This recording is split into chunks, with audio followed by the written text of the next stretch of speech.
Hello, everyone, and welcome to another episode of the Destination Marketing Podcast. I'm your host, Adam Stoker. It has been a whirlwind of a couple of weeks, and this is going to be a solo episode today. I don't have a guest. I kind of want to just take everything that I've learned and experienced over the last couple of weeks and share it with you guys. It actually started with an event called MatPra a couple of weeks ago.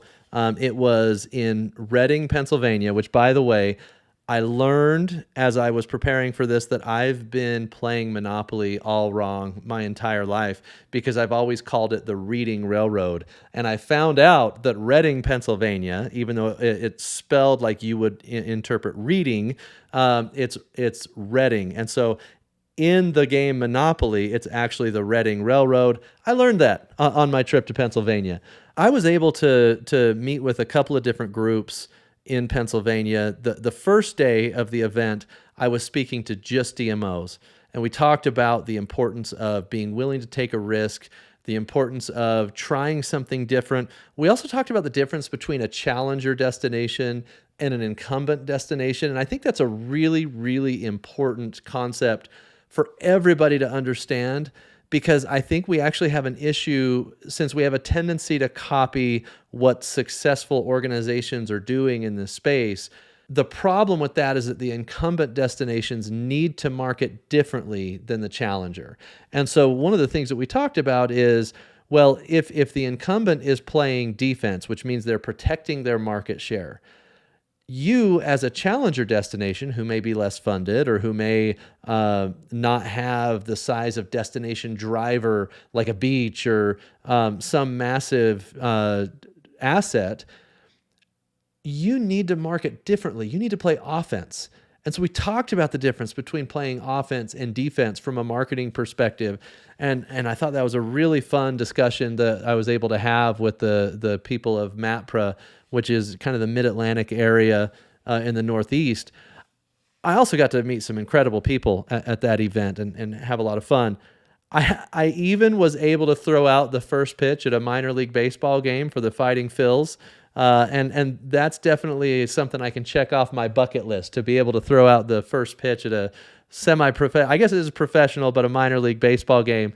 And that was a lot of fun. I got to do that alongside Katie Berger from Visit Pennsylvania. I think she threw a little more of a strike than I did, but still it was a great experience.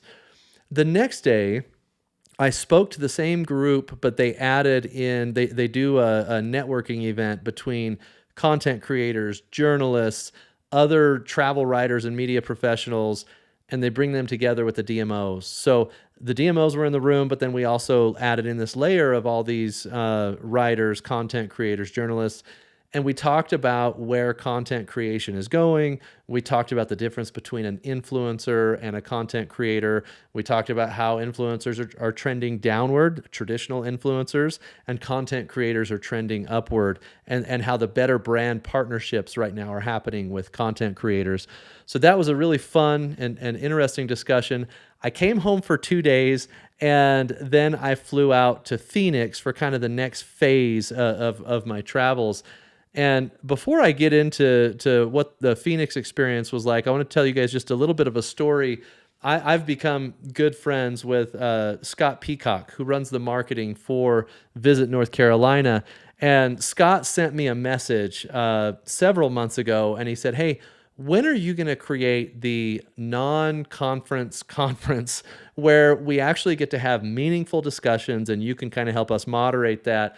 And it really kind of turned a light bulb on for me. My immediate reaction was, well, planning an event sounds like a lot of work. I'm not sure it's something that I want to get into, but I took his message and I blacked out who it was from just in case everybody thought it was a bad idea. I didn't want him to get the credit for that bad idea. And I just posted it on LinkedIn, and that kind of sparked this wild experience where all these people responded to that and said, yes, if you do this, I want to be a part of it. I think there was like 60 comments or something like that from people that wanted to participate if we did an event like that. And that's where I actually realized this probably, I guess I'm an event planner now, right? Like this probably needs to happen based on the response. And it became one of my most viral LinkedIn posts that I've ever done. And so I said, well, okay, I guess we have to do it. And so we created this concept called CMO Jam. And it was the inaugural roundtable discussion that we had. And the idea was to bring in 10 to 12 really, really smart and thoughtful and forward-looking CMOs and have a discussion about what the industry needs to do to evolve at the same rate as consumer behavior, as technology, and all the different things that might be affecting us today in the destination marketing space. And I've got to say, the first thing I've got to say about this event is my team, I cannot believe how quickly they jumped in and got together and planned an incredible event. And it's funny because I'm somewhat of a visionary, which has pros and cons. But one of the things it means, I always have these crazy ideas and I'll present it to the team. And honestly, sometimes they look at me and they're like, this is a terrible idea. And it's like, okay, great. Well, we know we don't go down that road. But sometimes they'll say, you know what? Yeah, maybe we ought to do that. And with CMO Jam, the team just grabbed it and ran with it. And I've got to call out a few people that really participated in this. Matt Henson ran the video production. Madeline Trankel was also very involved in the video production. Lena Atout helped us coordinate everything and also worked on the production. Haley Miller came and gathered a ton of social content throughout the event. Marcy Walquist, I got to give her some credit. The logistics that she planned, whether it was the food or getting the different like notebooks and pens and all the different little things, all the little components of an event that I can guarantee you I would have forgotten. Marcy did a great job with that. Aaron Anstedt came and ran sound production. Emily Chrisman also did a great job gathering social content. And there was countless others in our organization who helped us prepare for this event. And I got to tell you, it was one of the top 10 career experiences that I've ever had. I was able to sit around a table with these really, really brilliant CMOs, and we had a really in-depth conversation. And when I knew it was a good event was when, as the moderator, I prompted with the topic and the room kind of just ran with it. And you had CMOs brainstorming with each other and coming up with ideas for each other, sharing experiences that they had been successful on different projects. And it really was this intense kind of brainstorming session that I can definitely say that I am much smarter as a destination marketer today than I was going into that meeting as a result. I want to call out our attendees because they were just really amazing. We had Tom Loftus from Visit Richmond. We had Emily Zertucci from Visit Corpus Christi, Katie Berger from Visit PA, Allison Brooks from Visit Mesa, Zeke Coleman from Tourism and Economics. And I've got to call out Zeke because Tourism Economics most definitely took a risk in deciding to sponsor this event. And they were such an incredible partner to have. And Zeke specifically at the table integrated into the brainstorming session and gave such great insight. And it was so funny because there was several conversations where people were like, well, Zeke, you and I were talking about this last week, and boom, he could chime right in and give really unique insight to the conversation.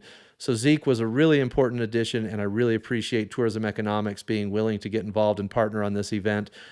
Scott Oakland from Visit Anaheim did a great job. Scott Peacock from Visit NC. Scott, the inspiration for this event, the one that gave us the idea. So fun to have him there. Timothy Bush from Visit Lake Charles. Timothy been on the show several times and has done an awesome job each time. It was great to have him there. Trish McLean, and it was actually my first opportunity to meet Trish, and she gave incredible contributions. And then Diane Charno from Visit Myrtle Beach. It was just this all-star cast of CMOs, marketing professionals that had a wide array of experience.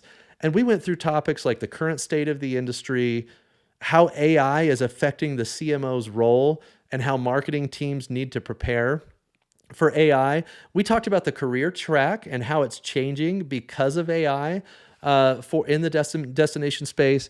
We talked about how to prove your value and even what is the CMO's role in advocacy. And Emily Zertucci led a great discussion on how involved should CMOs be from an advocacy perspective? We talked a lot about the future of the DMO and how DMOs can match the evolution of society, technology, and everything in between. We talked about budgeting and how to do more with less. We talked about zero-based budgeting, which I think is a really critical tactic for the destination marketing industry. And then we all just kind of wrapped up with what we learned for the day and just the impact of what we discussed and the quality of conversations and brainstorming that we had. It was career changing. And I think that what it did is open my eyes to that this is such a needed concept. I have every intention of now creating additional roundtable events that maybe I can moderate and bring in different groups that have maybe similar goals, but different organizations in which they need to reach them. And that'll kind of provide for a really good brainstorming session. So I could see this happening for CEOs. I could see this happening for digital marketing professionals. I could see it happening for community engagement. There's so many different roles in a DMO, and just to be able to sit there and brainstorm with your peers and get unique and valuable insight, it was a game changer. And I have every intention of continuing to do this. And if you can think of a roundtable you'd like us to do, make sure you comment in Spotify and tell us what category of roundtable we should do next. CMO Jam is already on the docket, and I've got several CEOs that are interested in getting started with that. But the great part about the entire thing is it was all videoed, and we captured every moment of the discussion. And we are going to be publishing that as episodic content. It's likely going to be 5 episodes. And we'll release them, whether it's on a weekly basis. I don't know. I'll get back to you guys with the release schedule. It kind of depends on how quickly we can get through editing all of the content. But we want this to provide value to the entire industry. It's not just a roundtable for the people that were there, but all of you that listen to the show are going to have the opportunity to see and experience the session in a way that I don't think it's really been done before. And so I'm really excited for that. And I can't wait for you all to see it because I think you'll find as much value in it as I did. So that's kind of a wrap on CMO Jam. It was just one of the most special and compelling experiences of my career. And I was so grateful to be able to do it. So grateful for my team for the work that went into it, and grateful to the attendees that honestly, each of them took a chance, flying in early to Phoenix and being willing to participate in a group that wasn't really proven. We hadn't really done this before, and to have it be such a smashing success it's just super exciting. So that was one part of my week. And then literally the next day, ESTO started, and I had the opportunity with Stuart Butler. He and I co-host a show called Destination Discourse, and we had the opportunity live on stage to do an episode of Destination Discourse. And if you haven't listened to that show, Stuart came to me with the idea of this show, I think a year ago now, maybe a year and a half ago. And he told me he was kind of kicking around the idea of having a show that's a little bit more structured for possibly debate, disagreement. And the idea is we're all so nice to each other. We're in such an echo chamber that we're not really evolving because we're hearing the same thing and telling everybody that they're right over and over again. And we wanted to build a forum for healthy discussion that actually moves the industry forward. And 40 something episodes in now, and it kind of culminated in being live on stage at ESTO. The format was really fun because we wanted to get the audience involved. We didn't want it to just be, talking heads on stage the entire time. And so the way we structured it was we used Mentimeter, and any of you that have done live polling of an audience, you probably have heard of Mentimeter, but it allowed us to get the audience involved in each topic. So we covered 2 topics. And the idea was we were going to give a definitive statement about those topics and then give the audience the opportunity to vote on whether they agree or disagree with the definitive statement. So statement number 1 was about destination websites. And it was that destination websites will be irrelevant within 5 years. And then the really fun part is the audience also voted on who should argue what side, which means Stuart and I had to be prepared going into that session to argue both sides. And the reason that's important is we want everybody to learn that you have to think through both sides of an issue in order to make the most intelligent decision for your organization that you can. And so when you hear an opinion and you hear other people say, yeah, that's a great opinion, our argument is you need to understand both sides very clearly to make the most intelligent decision for your destination. And so, I ended up having to argue that websites are going to be relevant for much longer than 5 years. And Stuart argued that destination websites are going to be irrelevant within 5 years. And we had a really healthy discussion there and actually got an audience member involved to give their opinion on it. And then the second topic was whether or not paid media value is going to decrease in the coming years. And of course, my argument, and the audience, I was actually surprised they gave me the opportunity to indulge myself there. My argument was that owned media is going to continue to increase in value and paid media will decrease in value. And Stuart argued the other side, and we had a really, really fun debate live on stage, getting the audience involved in that discussion. And then we kind of wrapped with, hey, we all need to be willing to think differently, to look at things differently and see both sides of an issue before making a decision on how things should be. We had a great Q&A session at the end of that, and I really felt like it set the table for us to do this at more events. And so if you're having an event and you'd like Stuart and I to come perform, to do Destination Discourse live on stage, let us know, because we want to facilitate healthy communication in our industry, and Destination Discourse has been a great way to do that. And so that was Destination Discourse. So just this highlight reel over the last couple of weeks that I've been able to experience has been really, really incredible. And I think the value that I received from these events, you're going to see that in the coming weeks as we continue to build more content, because I learned several things, and my plan is to continue to impart what I learned so that all of you, especially if you weren't able to be at some of the conferences that we went to, that you're going to be able to benefit from that as well. And I can't wait for CMO Jam footage to come out. I can't wait we're actually releasing that episode of Destination Discourse from ESTO, so that you guys will be able to watch that as well. It's going to release on the Destination Discourse channel, but I'm likely going to release it as a bonus episode on this channel as well. And I think the last thing I want to say is a special thanks to US Travel because we were coming to film the Destination Discourse session.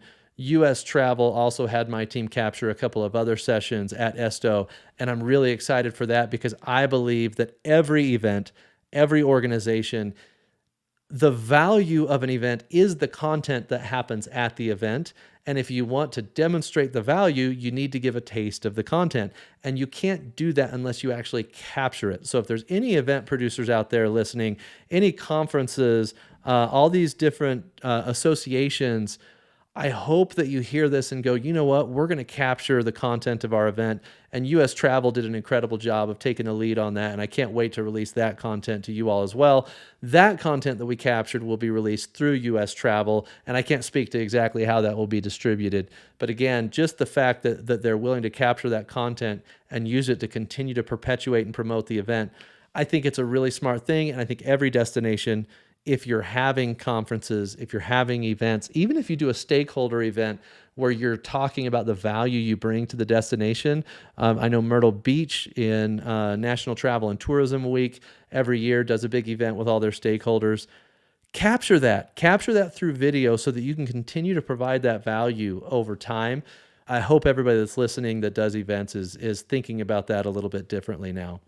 I talked about a year ago about an AI product that we were working on as an organization. We were piloting with several destinations, and we've been able to work through a whole bunch of different versions of that product, and we had some amazing destinations pilot that product. And it's now evolved so much that I think it could be a really, really fun AI product for any destination that's listening to try out. So if you haven't yet put the AI chatbot on your site that allows people to engage with your destination even without a human present, I think it's time to check it out. We've created a product called Their AI that has a variety of different functions within it, but has helped several destinations connect AI to the visitors and get them the information in the way that they're kind of accustomed to at this point, now that we're several years into AI as a consumer product. So if you haven't dived into AI for your destination, let me know. Adam at thebrandrevolt.com will show you their AI and what it's capable of, and let's see if it's a fit for your destination. I want to now transition. We've gone through the kind of recap. I want to transition to a concept that I think is really important for us in the destination marketing space. I've been talking a lot about owned media and the importance of owning your media so that you can actually have an asset that is sustainable for multiple years to come. I also talk about it because I think it's really critical for destinations to own the relationship with the potential visitors, and owned media is a great vehicle to do that. But as I've looked at it, I think there is a gap in what I've done, and it's something that I've noticed that I think everybody needs to be aware of, because it's a gap that all of us need to recognize. And I had been talking to my team several months ago, and I talked to them about this concept of modern research. And the reason I call it modern research is when I look at research, and we've got some incredible research partners in the industry, but when I'm talking about marketing specific research, I believe that people, when you're surveying them or when you have them in a focus group, they either tell you what they think you want to hear, or they answer how they want to be perceived. And anytime you create that kind of a scenario, the answers are going to be less reliable than they would be otherwise. And I think behavior is the number one indicator of what someone actually thinks. You know, people can say things, actions speak louder than words, right? My dad told me that all growing up, but it really is true. And so when you think about what we're basing so much of our marketing decision-making on, focus groups, surveys, gathering information from stakeholders, suddenly you're building kind of a democratic approach to advertising and marketing. And you know, when the masses all are saying what they want, sometimes what that results in is a watering down of what could be, because if you don't know what could be, then your answers aren't really going to match up with that. So I worry a little bit about that. And one of the things that I've seen is, especially with social content, this goes for TikTok, this goes for Instagram, and of course, even LinkedIn and other platforms, Facebook, content has the ability, if it's good enough and if it's relevant enough and if it speaks to the audience, to go so much farther, but it has to be good enough. And so what I'm recognizing is that through consumer behavior, when they interact with social content, you can actually see whether or not that message is going to resonate. And so as I look at that, I'm wondering if it would be more valuable, and I'm not wondering, I actually believe this wholeheartedly, that it's going to be more valuable to get as much data as possible through releasing content on social platforms and using that to inform our paid, owned, and shared marketing strategies. So seeing that in action, what I see that as, if I was approaching a marketing strategy for a destination, instead of coming in with this hypothesis of, well, these are your personas and this is the different messaging that can reach each of these, if I was executing on modern research, what I would do is say, we're going to do high volume, high variety, dynamic, organic social testing. This is, maybe we're going to release content that based on trends. We're going to highlight some of our assets and features, but in different creative ways. And I'm going to pump a lot of budget, effort, bandwidth, and time into high volume organic social testing. And over the course of that time, I'm going to monitor what actually drives engagements. And remember, engagement in my mind is a like, a comment, a share, a bookmark, a save. All of those things are engagement. To me, that's action. That's not just empty words. And so when I monitor that, I'm going to look at what starts to perform, and I'm going to start dedicating paid spend to amplify the content that performs organically. And I got to say, that was my hypothesis before. And then Stuart sent me a video from Gary Vee. And I'm actually going to share this video in the show notes here. If any of you want to check it out, I'll share a link to it. And Gary Vee, for those of you that don't know, he's a big marketing influencer. He's got one of the most successful agencies in the world, works with some of the biggest brands in the world. And he talked about this concept of high volume organic social testing and using that to inform everything else. And he's got the same opinion. Behavior is so much more indicative of someone's intent than what their words say. And so when I saw that video, it really confirmed for me, if I'm going to go in and build a marketing strategy for a destination, all barriers or restrictions removed, I would take the first 90 days, high volume, dynamic, high variety, organic social testing by platform. And I would look at performance by platform, and I would let that influence what content I'm going to continue to create, what content I'm going to put paid media behind, and also by platform, I'm going to just start to develop my strategy based on behavior. And I'm going to use that to understand true intent from the visitor, and I'm going to use it to get as much attention as I possibly can. So if any of you, if that resonates with any of you, instead of, taking all these assumptions that we get and putting tens of thousands, sometimes hundreds of $1,000s into an idea that we don't know whether or not it's going to resonate, this is a great way to do more with less. And so I think that's going to be a really good opportunity. I think everybody's organic social testing and volume should increase 10x over the next couple of years. And I think destinations that get it will do it early and reap the benefits of that. Do you ever listen to this show and wish we would go a little bit deeper on a topic, or even that there was a little bit more spirited debate? If that's the case, you may be listening to the wrong show. We've got another show that Stuart Butler, the CMO of Visit Myrtle Beach, and I have put together. It's called Destination Discourse, and that's really designed to have a little bit more in-depth and really discourse around the different topics that we as an industry are kind of facing today. We've tackled topics like, is AI going to kill the DMO? And why don't destinations take risks? And several other kind of case studies that we're able to dive deep into. And this is not the type of show where we just tell everybody how wonderful they are and move on. This show allows us to really, even if we have dissenting opinions, argue those opinions and give people who are listening the ability to hear both sides of an issue in a place where there's not a lot of dissenting discussion in this industry. So would love to have you check out Destination Discourse. You can find it anywhere you listen to podcasts. You can find it on YouTube.